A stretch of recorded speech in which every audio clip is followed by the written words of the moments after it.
뜻밖의 장소에서 만난 하나님이란 제목으로 말씀을 드리겠습니다. 여러분은 하나님을 어디서 만나십니까? 저는 어렸을 때에 하나님이 어디 계실까 생각을 하면서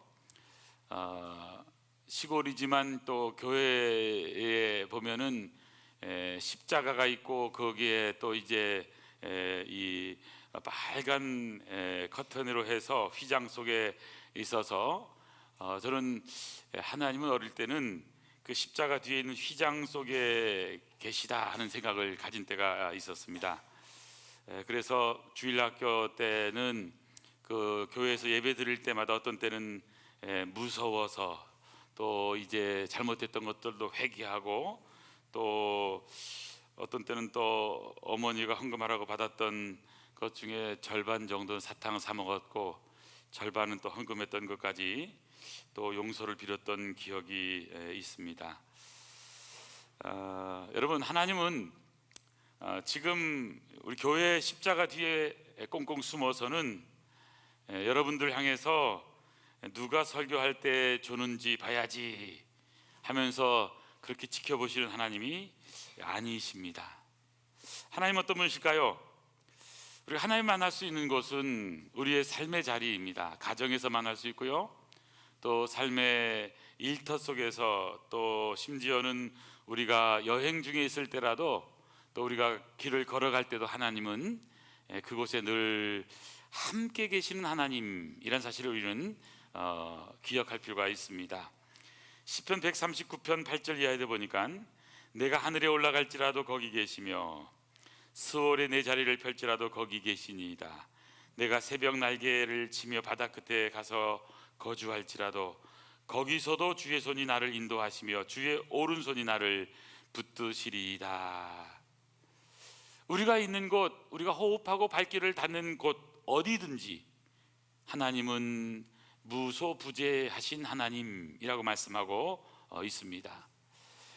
필립 얀시라는 분이 쓴 책 가운데서 뜻밖의 장소에서 만난 하나님이란 책을 썼는데요, 이분이 책을 쓸 때 하나님은 어떤 분이신가? 전혀 뜻밖의 장소에 계신 분이 아니라는 것입니다. 하나님은 당연히 계실 곳에 계시고, 또 하나님은 늘 자신을 만나기를 원하는 사람들을 기다리고 계시는데, 문제는 사람들이 영적으로 눈이 어두워서 하나님을 바라지 않고 하나님을 열망하지 않고 하나님을 느끼고 있지 못하다는 데 어려움이 있다라고 하는 것을 지적하고 있습니다. 우리 신앙생활을 하면서 여러 가지 간증을 하게 됩니다. 어떤 의미에서 간증은 뜻밖의 장소에서 만난 하나님에 대한 이야기라고 말씀을 드릴 수가 있습니다. 원치 않게 뜻밖의 장소, 병상, 이 병상은 뜻밖의 장소일 수 있습니다. 수술실이라는 뜻밖의 장소도 있습니다. 실패라는 뜻밖의 장소도 있고요, 또 사랑하는 사람을 상실한 뜻밖의 장소, 또 버림받음의 아픔의 뜻밖의 장소, 이런 뜻밖의 장소에서 하나님을 만났던 이야기가 바로 간증이라고 말씀을 드릴 수가 있습니다. 얼마 전에도 제가 여기 청담동에서 가까운 영동고등학교에서 운동을 하다가 현대고등학교라고 있는데요, 거기서 테니스장이 있는데 거기서 제가 일주일에 한 번 정도 이제 나가서 이렇게 운동을 합니다. 매일 아침마다 치신 분들인데 대부분 다 우리 이 동네에 있는 장로님들, 집사님들, 권사님들 이런 분인데 제가 가끔 가서 이제 쳐드리는데요, 거기에 그 한 의사 선생님 계신데 아주 잘 치는 분입니다. 운동도 잘 하시는 분인데 한 달 전쯤에 이제 암이 발견돼서 지금 다 모든 걸 내려놓고 치료받고 있는 분이 계십니다.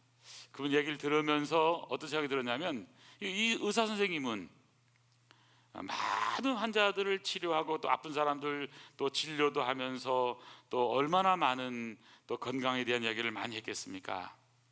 하지만 의사 선생님 그 몸속에도 독버섯처럼 이제 번지고 있는 그 암세포를 본인은 알지 못하는 것이 우리 인생 아니겠습니까? 여러분, 우리는 여러 가지 힘든 과정 가운데서 우리는 어떤 때는 하나님을 만나는 놀라운 체험을 하게 되기도 합니다. 오늘 본문에 나오는 요셉은 자기가 아버지와 함께 살던 고향에서 형들이 있는 곳에 갔다가 형들에게 죽임을 당할 뻔하다가 이제 팔리고 결국에는 애굽 보디발의 집에 도착하게 됩니다. 놀라운 사실은 하나님은 아버지 집에 있을 때만 있는 것이 아니라 하나님은 애굽 땅에서도 보디발의 집에 왔는데도 불구하고 하나님은 먼저 그곳에 도착해서 하나님은 기다리고 계셨다고 하는 사실입니다.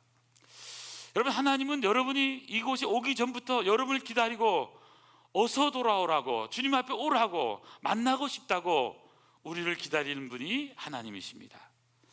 하나님을 만나는 순간 그 뜻밖의 장소는 의미 있는 장소가 됩니다. 뜻밖의 장소가 우리가 하나님의 놀라운 역사를 이루는데 꼭 필요한 그런 장소가 되는 것입니다. 그 뜻밖의 장소가 하나님의 놀라운 축복이 임하는 장소로 바뀌게 되는 것입니다. 저는 오늘 본문을 통해서 하나님은 어떤 하나님이신가? 하나님은 우리를 사랑하시는데 사랑이 많으신 하나님, 뜻밖의 장소에서 만난 하나님의 사랑의 모습을 세 가지로 정리해서 말씀을 드리겠습니다. 오늘 첫 번째 배울 수 있는 것, 하나님은 바닥까지 내려가는 고난을 허락하시면서 우리를 사랑하신다는 사실입니다. 바닥까지 내려가는 고난, 하나님은 사랑하는 요셉에게 고난을 허락하셨습니다. 요셉은 누굽니까? 꿈꾸는 사람입니다. 그는 하나님 앞에서 참 위대한 하나님의 꿈, 형들과 아버지 어머니가 다 자기에게 잘하는 그런 꿈을 꾸었는데, 꿈꾸는 요셉에게 하나님은 이 꿈을 키우기 위해서, 꿈에 적합한 인물로 만들기 위해서 하나님은 내려가는 고난을 주셨다고 하는 사실입니다. 사랑하는 성도 여러분, 우리는 인생을 살면서 내려가는 고난을 당할 때가 있습니다. 오늘 성경 1절에 보면 요셉이 이끌려 애굽에 내려가매, 제 눈에 가장 띄는 단어가 이끌려 애굽에 내려가매. 꿈을 꾸었으면 올라가야 되는데, 더 높은 곳을 향해서 달려갈 것 같은데 요셉은 내려갑니다. 팔려갑니다. 노예 신세가 됩니다. 그리고 나중에는 감옥에까지 내려가는 것이죠. 하나님은 요셉을 높이 세우기 전에 바닥으로, 나락으로 내려가게 하시는 하나님이십니다. 구덩이에 떨어뜨렸던 하나님, 애굽으로 내려가게 하시고 감옥에까지 내려가게 하시는 하나님. 우리는 인생을 살면서 희로애락이라고 하는 것을 경험하며 살게 됩니다. 우리 인생에는 우리 항해에 순풍만 있는 것이 아니잖아요. 우리는 역풍도 만나게 되고, 한 사람의 생을 돌아보면 오늘 내 삶이 좀 평안한 것 같지만 사실은 얼마 전까지만 생각해도 엄청난 질풍노도가 우리에게 있었고, 아니 오늘 지금 이 순간에도 우리에게는 많은 고난의 파도를 우리는 경험하게 되기도 하는 것입니다. 누가 고통 없이 인생을 살 수 있다고 말할 수 있겠습니까? 누가 인생을 별로 어려운 것이 아니야, 그냥 쉬운 거야, 이렇게 말할 수 있는 사람 어디에 있겠습니까? 여러분, 고난에서 면제받은 사람은 한 사람도 없습니다. 고난은 예측 불가능한 특징이 있습니다. 어떤 의미에서 우리 인생이라고 하는 것은 고난의 연속이고 내려감의 연속이라고 말하게 되기도 합니다. 사업하시는 분, 장사하시는 분은 옛날이 좋았다고 말합니다. 계속 어렵다고 말합니다. 여러분, 뉴스에서 정말 살기 좋아졌습니다, 모든 사람들이 잘 사는 그런 유토피아가 우리 앞에 왔습니다, 놀라운 역사가 일어났습니다, 이런 뉴스를 들어본 적이 있으십니까? 앞으로도 그런 뉴스는 없습니다. 잘못된 기대를 내려놓아야 될 필요가 있는 것이죠. 하지만 우리가 기억할 것이 있습니다. 이 내려간다고 하는 것, 고난이라고 하는 것은 하나님의 변장된 사랑이라는 것입니다. 고난은 하나님의 거친 사랑에 해당될 수 있는 것입니다. 어떤 의미에서 우리 인생은 편안한 삶을 살기를 원하지만 인생은 그렇게 호락호락 쉬운 것이 아니잖아요. 요셉은 꿈꾸는 사람으로서 자신의 집, 편한 집, 보금자리, 아버지의 집, 따뜻한 그런 집이 있었습니다. 하지만 하나님은 요셉을 요셉되게 하기 위해서 오히려 보금자리에서 떠나게 하시고 보금자리를 흩으시고 사랑하는 아버지, 어머니와 생이별을 하게 합니다. 아니, 오히려 자기를 제일 사랑했던 형제들에게 오히려 미움을 사서 오히려 죽임을 당할 뻔하는, 그리고 팔리는 그런 내려가는, 밑바닥까지 내려가는 고난을 경험한 것이 요셉의 삶의 모습입니다. 요셉이 애굽에 내려갔다고 해서 그래도 다 잘 풀렸습니까? 그렇지 않습니다. 내려간 후 그의 삶 정말 성실했습니다. 하나님 앞에서 정직하게 살았습니다. 최선을 다해서 살았습니다. 하지만 그의 삶은 잘 풀리지 않은, 오히려 점점점 더 나락으로 떨어지는 것 같았습니다. 그럼에도 불구하고 요셉의 결론은 겁니다. 이 모든 것은 하나님이 하신 것입니다. 요셉은 나중에 형들을 용서하면서 이렇게 말합니다. 창세기 45장 4절, 요셉이 형들에게 이르되 내게로 가까이 오소서. 그들이 가까이 가니 이르되 나는 당신들의 아우 요셉이니 당신들이 애굽의 반자입니다. 형님들, 당신들이 나를 이곳에 팔았다고 해서 그렇다고 근심하지 마소서, 한탄하지 마소서. 왜요? 하나님이 생명을 구원하시려고 나를 당신들보다 먼저 애굽 땅에 보내신 것입니다. 이 모든 역경과 고난, 그 모든 것은 하나님의 계획 속에 있었던 것입니다. 하나님이 큰 구원으로 당신들의 생명을 보존하고 당신들의 후손을 세상에 두시려고 나를 당신들보다 먼저 보내셨나니, 그런즉 나를 이리로 보낸 이는 당신들이 아니고 하나님이십니다. 하나님이 하셨던 놀라운 역사라고 고백하고 있는 것을 보게 됩니다. 요셉은 하나님이 훈련한 훈련에, 고난의 훈련을 잘 견디고 있는 것입니다. 하나님은 바닥까지 내려가고 또 내려가게 하심으로 하나님은 사랑하시는 하나님이십니다. 우리가 힘들고 어려울 때, 역경이 올 때, 도저히 인간적으로 더 이상 버틸 힘이 없을 때, 그래도 여러분 이렇게 고백하시기 바랍니다. 무슨 뜻이 있겠지? 하나님은요 분명히 계획이 있는 거예요. 그리고 하나님이 하시는 역사는 위대한 것이라는 것을 보게 됩니다. 인간적인 계획, 인간적인 생각으로는 1년이면 될 것 같아요. 그러나 하나님의 생각은 다른 겁니다. 이스라엘 백성들이 출애굽을 해서 이제 가나안 땅까지 가는 길은 그냥 막 가면 한 달이 걸리지 않는 겁니다. 열흘이면 갈 수 있는 길입니다. 그런데 하나님은 열흘이면 갈 수 있는 길을 여러분 40일이 아니에요. 40년 동안 돌고 돌아서 가게 하신 것입니다. 모든 것은 하나님의 플랜 속에 있는 거예요. 내 생각과 그분의 생각은 다른 겁니다. 오늘 우리가 여기에 있지만 여러분의 생각대로, 여러분의 계획대로 된 것이 무엇입니까? 아마 여러분의 계획대로 됐다면 여기 있지 않을 분이 더 많을 겁니다. 오늘 여기에 있는 것은 어떤 의미에서 나의 계획이 아니라 그분의 계획이라는 것을 생각하면서, 오늘 요셉을 하나님은 바다까지 내려가는 고난을 허락하심으로 사랑하시는 하나님이라는 사실입니다. 어떤 의미에서 우리 기독교는 내려가는 종교입니다. 하나님이신 예수님께서 하늘 보좌를 버리시고 이 땅에 내려오셨습니다.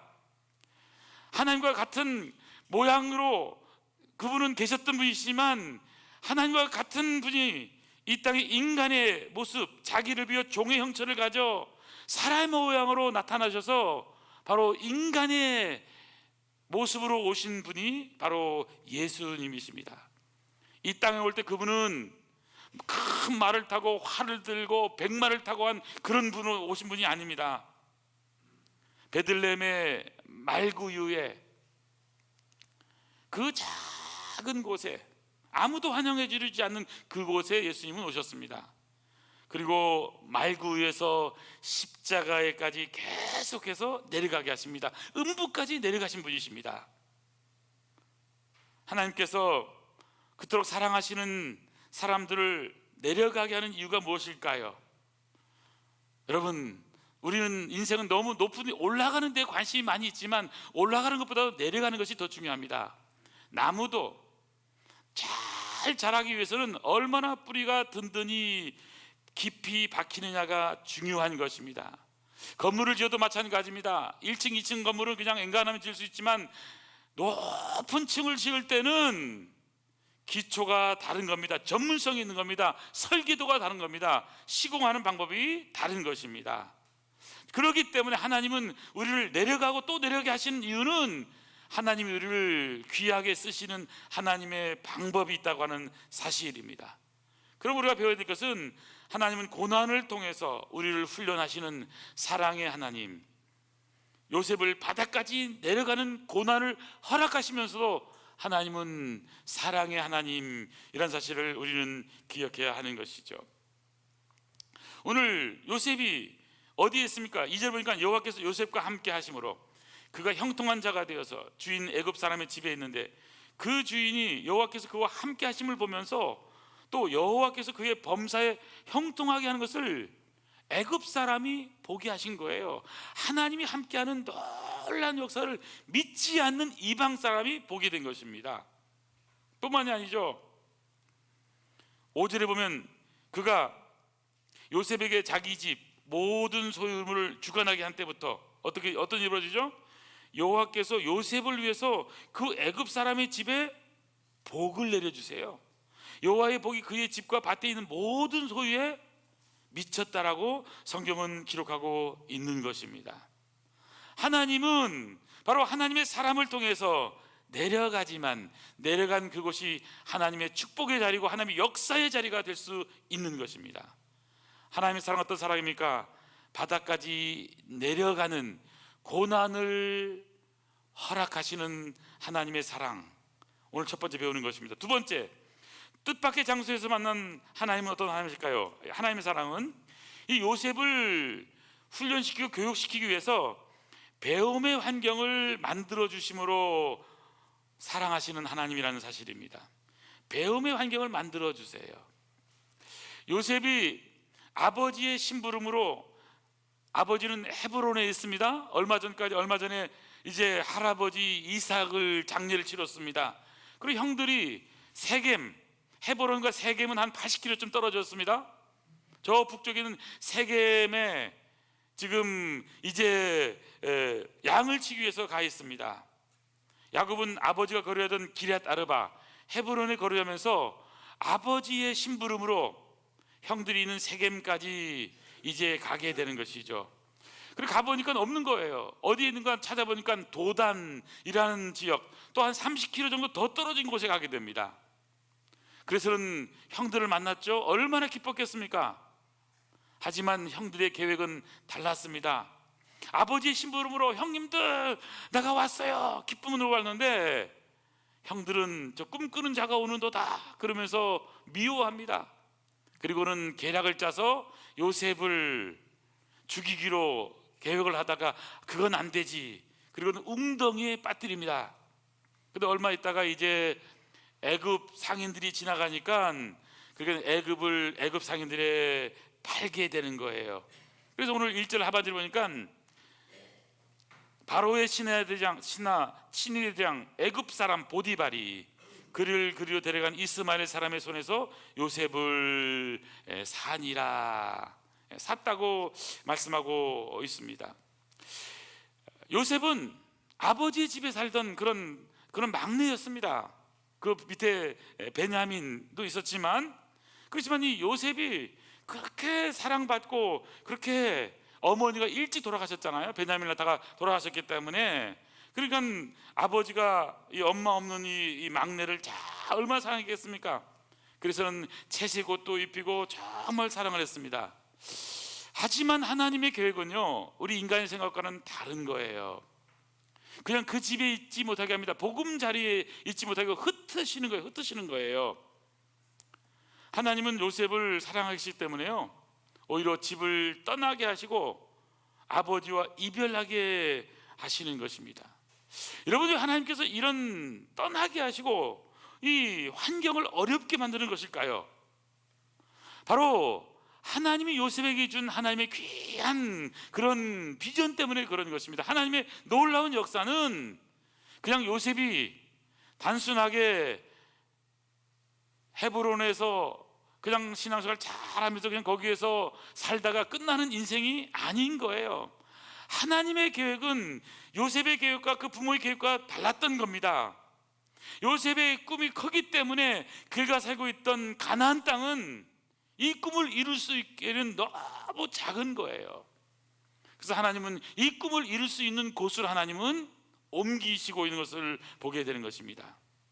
요셉의 사이즈는 가나안 땅이 적합한 것이 아니라 애굽 땅이 적합했던 것입니다. 그래서 하나님께서는 그가 사는 보금자리를 흩으셔서는 애굽으로 내려가게 하시고, 그리고 이스마엘 사람의 손에서 그를 사게 하는 그런 역사를 보게 되는 것입니다.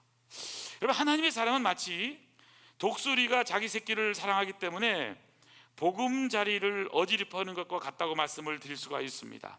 신명기 32장 11절에 보면 마치 독수리가 그 보금자리를 어지럽게 하며 그 새끼 위에 머풀거리게 하며 그 날개를 펴서 새끼를 받으며 그 날개 위에 그것을 엎는 것 같이 여호와께서 홀로 그들을 인도하셨고 함께한 다른 신이 없었도다. 무슨 말일까요, 여러분? 하나님은 마치 독수리가 자기 새끼를 날르는 것을 훈련시키는 그런 과정, 여러분 텔레비를 통해서 본 분들이 계실 겁니다. 그냥 평범한 날씨가 아니잖아요. 아주 폭풍 치는 그런 날, 그냥 위험한 바위로 데리고 와서는 던지잖아요. 창고에다 던지면 이 새끼 독수리가 어떻게 합니까? 새끼 독수리 살려! 그러면 떨어집니다. 그러면 그냥 놔둬요. 그리고 저 밑에 거의 떨어져 죽을 만큼 할 때 바로 달려가서는 잡아서 올르죠. 그리고 이것을 몇 번 하면서 이제 이 독수리 훈련을 시키는 것을 보게 되는 것입니다. 여러분, 이런 신앙생활 하면서 안락한 신앙생활, 편안한 신앙생활 하기를 원합니다. 하지만 하나님은 안락한 것에서 떠나게 하세요. 안정된 곳에서 떠나게 하십니다. 하나님의 관심은 우리가 안락한 삶 그 자체에 있는 것이 아닌 것입니다. 믿음의 사람들이 영적으로 성장하는 데 있습니다. 믿음의 사람들이 영적으로 성숙하는 데 있습니다.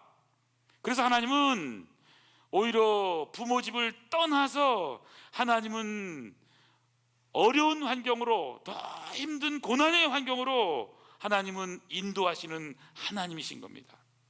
믿음의 조상 아브라함도 아비 본토 친척 아버지 집을 떠났을 때 믿음의 위대한 역사를 이룰 수 있었던 것처럼 하나님은 그냥 편안하게 놔두질 않으세요. 여러분, 요즘 편안하십니까? 하나님이 여러분에게 또 고난을 줄지 몰라요. 그렇다고 너무 힘들어하지 마시기 바랍니다. 무슨 뜻이 있는 거예요?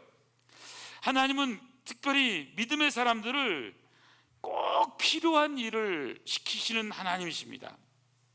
오늘 4절에 보니까 이런 말씀이 나옵니다. 4절 보십시오. 요셉이 그의 주인에게 은혜를 입어서 섬김에, 그가 요셉을 가정총무로 삼고 자기 소유를 다 그의 손에 위탁하니, 위임했다고 말씀하고 있습니다. 자, 지금 요셉이 할 일을 지금 말씀하고 있는 거예요. 요셉은 양치는 목동입니다. 근데 사실 요셉에게 있어서 가정총무의 일을 한다 하는 것은 쉬운 일은 아닐 것입니다. 그래서 돌이켜보면 요셉이 왜 하나님께서 이 보디발의 집에서 가정총무의 일을 하게 했을까? 이게 나중에 보면요, 요셉이 애굽의 국무총리가 되잖아요. 그 국무총리 하기 전에 이미 일을 잘 할 수 있도록 준비시키시는 하나님이라는 것을 여기서 보게 되는 겁니다. 여러분, 하나님이 오늘 우리에게 일을 맡기실 때는 뭔가 뜻이 있는 거예요. 나는 그걸 잘 모르는데요. 모르는 것을 맡길 때는 무언가 그걸 통해서 뭔가 자기를 바꿀 수 있는 계기가 되는 것입니다. 우리가 익숙한 것, 잘하는 것을 잘하는 것도 중요하지만 또 우리에게 주어져 있는 날마다의 삶 가운데 뭔가 새로운 것에도 우리는 잘 섬기는 그런 역사가 있었으면 좋겠습니다. 그래서 여기서 중요한 단어가 뭐냐면 그의 주인에게 은혜를 입어 섬김에. 우리 믿음의 사람들은 어떤 섬김의 자세를 갖느냐 하는 것이 너무너무 중요한 것입니다. 여러분, 작은 섬김이 위대한 역사를 이루게 되는 겁니다. 작은 것을 우습게 여기면요 성공할 수가 없는 거예요. 지금 어려운 시대입니다. 지금은요 뭐든지 숫자만 많으면 선인 것처럼, 숫자가 진리인 것처럼 여기지만, 여러분, 교회는 세상의 논리와 다른 것입니다. 교회는 세상의 논리는 인격보다는 크기, 복음보다는 어떤 성공, 영생보다는 어떤 자아 성취. 여러분, 진정한 승리는 어디에 있을까요? 성경은 작은 것의 능력을 말합니다. 작은 섬김이 큰 역사를 이룰 수 있다고 말씀합니다. 저는 그래서 우리 아름다운 교회가 정말 작지만 강한 그런 믿음의 교회가 되었으면 좋겠습니다. 이사야 60장 22절 말씀, 그 작은 자가 1000명을 이루겠고 그 약한 자가 강국을 이룰 것이라. 때가 되면 나 여호와가 속히 이루리라. 작은 것의 중요성을 아는 것이 중요한 것입니다. 성경에도 작은 자, 소자에게 한 것이 예수님께 한 거라고 예수님께서 말씀하셨습니다. 여러분, 작은 섬김을 잘 하시기 바랍니다. 아니, 돈 안 드는 것만 잘해도 성공하는 거예요. 우리가 돈이 없어서 성공 못하는 게 아닙니다. 여러분, 돈 안 드는 것이 어떤 거 있을까요? 웃어보십시오. 미소 지어보세요. 미소가 돈 듭니까? 돈이 안 듭니다. 인사 잘하는 거 돈 들까요? 자, 인사하겠습니다. 안녕하세요. 반갑습니다. 여러분, 미소 짓는 거 돈 안 듭니다. 인사 잘하는 거 돈 안 듭니다. 약속 지키는 거 돈 들어요? 긍정적인 거 돈 듭니까? 적극적인 거 돈 듭니까? 배우려는 자세 돈 듭니까? 성실한 거, 따뜻한 거, 사랑이 많은 거, 여러분 돈 들까요? 이런 사람을 세상 사람도 다 원할 것입니다. 우리는 자꾸 뭐가 없기 때문에 안 된다고 생각하지만 그런 것이 아니에요. 작은 것이지만 작은 친절이 위대한 역사를 이루게 된다니까요. 작은 것의 소중함을 알고 십자가의 능력도 작지만 그 십자가 온 인류를 구원하는 놀라운 능력이 되는 것이잖아요. 하나님은 바로 우리가 작은 교회지만, 작은 성도지만 작은 게 아닌 거예요. 하나님의 위대한 역사를 이룰 수 있는 것입니다. 고린도전서 1장 18절 보니까요, 십자가의 도가 멸망하는 자들에게는 미련한 것이지만 구원받는 우리에게는 하나님의 능력이라고 말합니다. 십자가라고 하는 건 많은 사람들이 볼 때 별 볼 없게 느낄지 몰라도 이 믿음의 사람들에게서는 위대한 역사를 이루는 하나님의 구원의 방법이라고 하는 사실입니다. 저는 그런 의미에서 우리가 있는 그 자리, 지금 요셉이 자기가 주어진 그 자리가 하나님이 나에게 배움의 환경을 주셨다, 그래서 나를 위대한 하나님의 사람을 만들기로 하나님 정하셨다, 이렇게 생각하지 않더라도 성실하게 하다 보니까 어느 날 하나님이 위대한 자리로 옮겨가셨다고 하는 사실을 기억해야 하는 것입니다. 그런 의미에서 오늘 서 있는 자리에서 최선을 다하는 저와 여러분들에게 간절히 소원합니다. 마지막 하나만 더 보겠습니다. 하나님의 사랑은 먼저 가셔서 준비하시는 사랑입니다. 먼저 가셔서 준비하시는 사랑으로 우리를 사랑하세요. 앞서 행하시는 하나님, 우리의 갈 길을 보여주십니다. 우리가 발을 내딛지만 하나님 먼저 내딛어서 하나님은 우리보다 먼저 가 계세요. 신명기 1장 30절에 보니까 너희보다 먼저 가시는 너희 하나님 여호와께서 애굽에서 너희를 위하여 너희 목전에서 모든 일을 행하신 것 같이 이제도 너희를 위하여 싸우실 것이며, 신명기 1장 33절, 그는 너희보다 먼저 그 길을 가시며 장막 칠 곳을 찾으시고 밤에는 불로 낮에는 구름으로 너희가 갈 길을 지시하신 자신이라. 하나님은 먼저 가셔서 앞서 행하시는 하나님이라고 말씀하고 있는 것입니다. 하나님은요, 하나님 위대한 역사를 먼저 가셔서 보디발 집을 준비해뒀다가 보디발을 만나게 하시고, 그리고 보디발을 통해서 또 잘 있다가 오히려 누명을 서 감옥에 들어가잖아요. 감옥에 가니까 또 술 맡은 관원장, 떡 맡은 관원장을 만나게 해서 술 맡은 관원장을 통해서 바로 왕을 바로 만날 수 있는 직통 코스로 가게 하는 거잖아요. 여러분, 모든 삶은요 공짜가 없습니다. 오늘 하루를 그냥 의미 없게 살지 말기 바랍니다. 오늘 하루에 뭔가 뜻이 있는 것이고, 어떤 사람에게는 여러분 오늘 하루가 의미 없이 보내는 시간일지 몰라도요, 우리 모든 사람에게는 86,400초라고 하는 시간이 우리에게 주어진 거잖아요. 86,400원 이렇게 있다고 생각해봐요. 이거 그냥 안 쓰면 없어져 버리는 거예요. 여러분, 안 쓰고 그냥 버리시겠습니까? 최선을 다해서 아끼고 그것을 잘 사용해야 될 책임이 우리에게 있는 것입니다. 하나님은 실수가 없으신 하나님이십니다. 요셉을 데리고 간 곳 애굽, 요셉이 꿈을 이루어야 할 장소가 애굽이었던 것입니다. 이스마엘 장사하는 분들을 그 시간에 보내시고 팔리게 하고, 보디발의 집에 팔게 하고, 그리고는 결국에는 하나님께서 요셉을 보디발을 만나게 하셔서 하나님의 위대한 역사를 이루게 하는 것을 보게 되는 것입니다. 저는요, 우리나라의 역사에서 특별히 우리 한국 대한민국 교회 역사에서 가장 중요한 한 분이 누구라 생각하냐면, 복음의 씨앗이 되어서 우리나라에 와서 한 명도 전도하지 못한 분이 한 분 계십니다. 근데 그분이 순교하셨습니다. 첫 번째 순교자입니다. 이분은 영국 웨일즈 출신인데, 여러분 잘 아는 로버트 토마스 선교사입니다.